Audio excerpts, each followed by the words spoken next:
கிறிஸ்துவில் பிரியமானவர்களே, ஆண்டவராகிய இயேசு கிறிஸ்துவின் நாமத்திலே உங்கள் யாவரை வாழ்த்தி ஆசீர்வதிக்கிறேன்.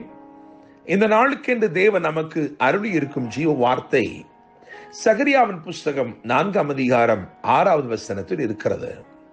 நான் அந்த வசனத்தின் ஒரு பகுதியை உங்களுக்கு வாசிக்கிறேன். பலத்தினாலும் அல்ல, பராக்கிரமத்தினாலும் அல்ல, என்னுடைய ஆவியினாலேயே ஆகும் என்று சேனைகளின் கர்த்தர் சொல்லுகிறார்.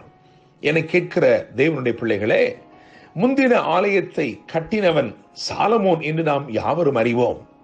பிந்தின ஆலயத்தை கட்டினவன் செருபாபேல் என்று வேதம் சொல்லுகிறது.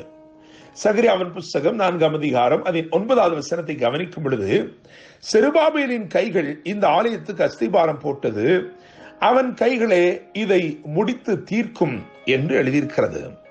எனவே நாம் அறிந்து கொள்கிறோம், இந்த பிந்தின ஆலயம், அதாவது பெரிதான மகிமையை வெளிப்படுத்தின ஆலயத்தை கட்டி முடித்தவன் செருபாபேல் என்று அறிந்து கொள்கிறோம். அந்த செருபாபேலுக்கு தேவன் சொன்ன வாக்குத்தத்த வசனத்தை தான் நாம் வாசித்திருக்கிறோம். இந்த அதிகாரத்தின் முதல் வசனம் இப்படியாக ஆரம்பிக்கிறது: என்னோட பேசின தூதன் திரும்பி வந்து நித்துரை பண்ணுகிற ஒருவனை எழுப்புவது போல் என்னை எழுப்பி. என கேட்கிற தேவனுடைய பிள்ளைகளே, கர்த்தர் சீயோனின் சிறையிருப்பை திருப்பும் போது சொப்பனம் காண்கிறவர்கள் போல் இருந்தோம் என்று எழுதியிருக்கிறதே. ஒரு சொப்பனத்தை காண்கிறவன் அவனுக்கு தெரியாத விதமாய் அது அவனுக்குள்ளே உற்பவிக்கிறது. அது எப்படி அவனுக்குள் வருகிறது என்று அவன் அறியாமல் இருக்கிறான். ஆனாலும் அந்த சொப்பனத்தின் நிச்சயத்தை உடையவனாய் இருக்கிறான்.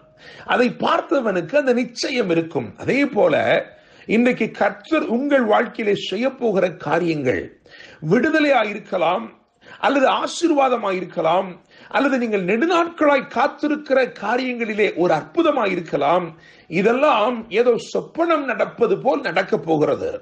இன்னுமாக நான் சொல்ல விரும்புகிறேன், உங்களுக்கு தேவன் சொப்பனங்களாய் அருளியிருக்கிறவைகள் நிறைவேறும் நாட்கள் வந்திருக்கிறது. யோசேப்புக்கு தேவன் ஒரு சொப்பனத்தை தான் கொடுத்தார். ஆனால் அந்த சொப்பனத்தின் மூலமாய் தேவன் அருளின வாக்குகள் எல்லாம் அப்படியே நிறைவேறிற்று.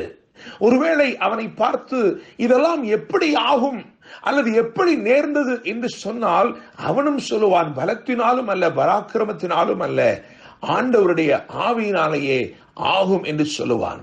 என கேட்கிற தேவனுடைய பிள்ளைகளே, இந்த வசனம், வாக்கு பண்ணப்பட்ட வசனத்திலே தெளிவாக சொல்லப்பட்டிருக்கிறது, ஆவியினாலேயே ஆகும் என்று சொல்லப்பட்டிருக்கிறது.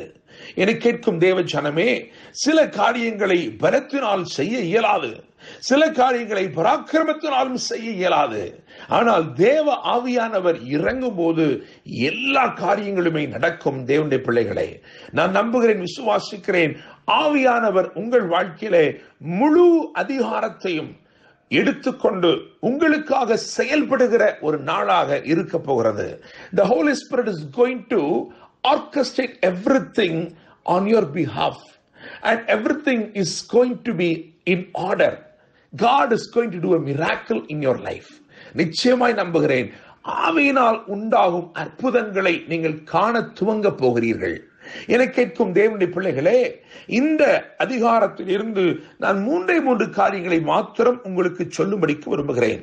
நிச்சயமாய் அவைகள் உங்கள் வாழ்க்கையிலே இந்த நாளிலே நேரிடும், அல்லது இந்த நாளிலே நிச்சயமாய் தேவன் அப்படியே உங்களை நடத்துவார் என்று நான் நம்புகிறேன், விசுவாசிக்கிறேன். முதலாவது காரியம், நாம் வாசித்த வாக்குத்தத்த வசனத்திலேயே இருக்கிற அந்த காரியம், ஆவியினாலேயே ஆகும். எனவே இந்த நாள் ஆவியினாலேயே ஆகும் நாளாயிருக்கிறது.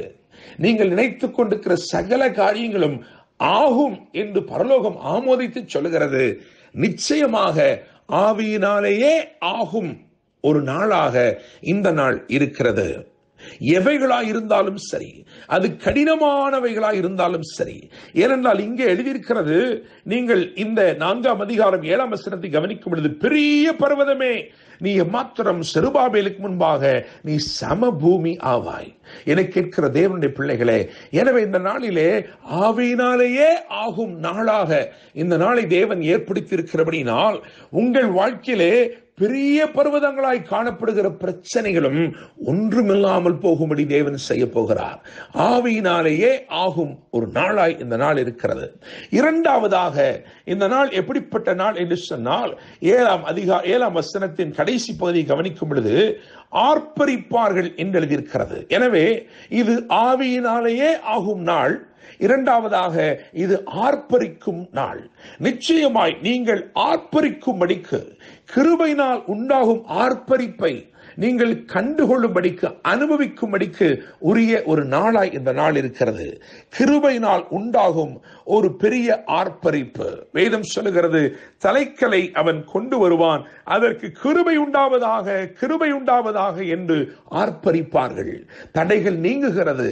காரணம், தலைக்கல்லாகிய கிறிஸ்து அவர் தமது கிருபையோடு உங்கள் வாழ்க்கையில் வெளிப்பட்டு அற்புதங்களை செய்ய போகிறார். எனவே இது ஆவியினாலேயே ஆகும் நாள், இது ஆர்ப்பரிக்கும் நாள். மாத்திரமல்ல, 10வது வசனத்தை கவனிக்கும் பொழுது அற்பமான ஆரம்பத்தின் நாள். சில காரியங்களை தேவன் இந்த நாளிலே உங்கள் வாழ்க்கையிலே ஆரம்பம் பண்ண விரும்புகிறார்.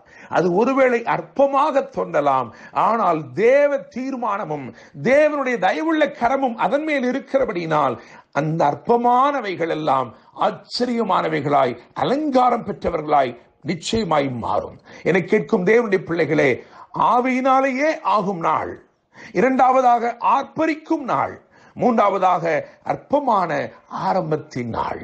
அற்பமானவைகளை ஆச்சரியமுள்ளவைகளாய் மாற்றி அவைகளுக்கு ஒரு அலங்காரத்தை கொடுத்து தேவன் உங்களை விசேஷப்படுத்தி என்றென்றைக்கும் உங்களை ஆசீர்வதித்து வாழ வைப்பாராக. என்றும் அன்புடன் pastor Daniel Moses. God bless you.